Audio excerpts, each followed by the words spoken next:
محمد وعلى آل محمد كما باركت على إبراهيم وعلى آل إبراهيم إنك حميد مجيد.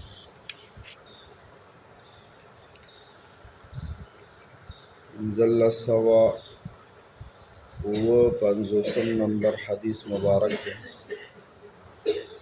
1557 نمبر. وعن عمران بن حسين رضي الله تعالى عنه قال: سیدنا حضرت عمران ابن حسین رضی اللہ عنہ نے دا حدیث روایت دی. صحابی نم دے عمران، اللہ دی تیرازی شي. اللہ پاک دی د خپل ځان ناراضی کی. زما استاو د ټول امت د طرفه دی الله پاک بهترینی بدلی ورکړي. قال حضرت عمران رضی اللہ عنہ یو مختصر واقعہ بیانی. بینما رسول اللہ صلی اللہ تعالی علیہ وسلم فی بعض اسفاره، ورځونه یو ورځ وه یو ځل جناب نبی کریم صلی الله علیه وسلم په یو سفر باندې و امرأة من الانصار على ناقة، او د انصارو یو زنانا په یو اوښه باندې وه. فزجرت، نو دا سارو باندې چې کله څوک سورلي کوي یا روان کړي نو دا ساروي خو اړیکه کوي، نو د دې زنانه ورته اړه راتنګ شو. چې زړه راتنګ شو فلعنتها، په دغه اوښه باندې لعنت وویل. زنانه ذاتو اوښې ته اړه راتنګ شو، نو اوښې ته یې ویل تو نالت شپتا. فسمع ذلك رسول الله صلی الله تعالی علیه وسلم، دا نبی علیہ السلام واورېده چې څاروي ته خو یې خیرې وکړي، څاروي خو یې لعنت وکړي.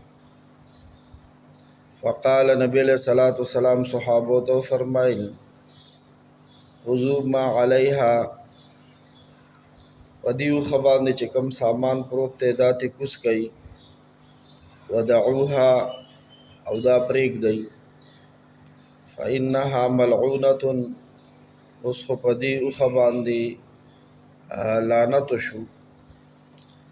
قال عمران، د حدیث راوی صحابی حضرت عمران رضی اللہ عنہ فرمائی: فکأنی اراها الآن تمشی فی الناس، گویا زه اوس هم هغه اوښه د خپلو سترګو د وړاندې ګورم.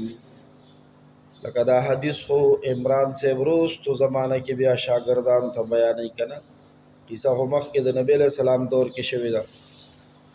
وایي هغه وخت اوس هم زما د سترګو د وړاندې دی هغه منظر چې هغه اوښه تمشي فی الناس، د خلکو په منځ کې ګرځي، خو ما یعرض لها احد، څوک هم هغې طرف ته تعرض نه کوي، توجه ورته نه کوي، بس همداسې پرېښودلی شوی ده.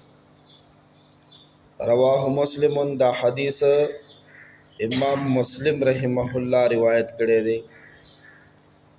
د حدیث په شرحه کې عالمان لیکي، وی دې حدیث نه معلومه شوه چې سړي له په حیواناتو باندې ډنګرو، څاروو، چرګې چرګوړي باندې لعنت کول نه دي پکار، دا هم ګناه ده.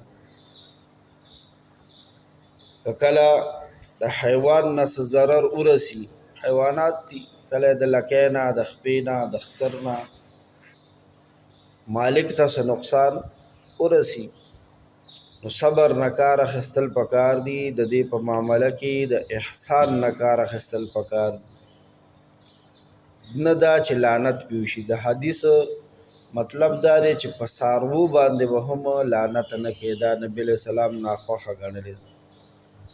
باقي یو اوږد حدیث ورپسې را روان دی. دې حدیث کې چې کوم سوالونه او جوابونه راولاړېږي، ورپسې 1558 نمبر حدیث کې بیا د هغه سوالونو جوابونه دي، به سبا ووایي انشاءالله.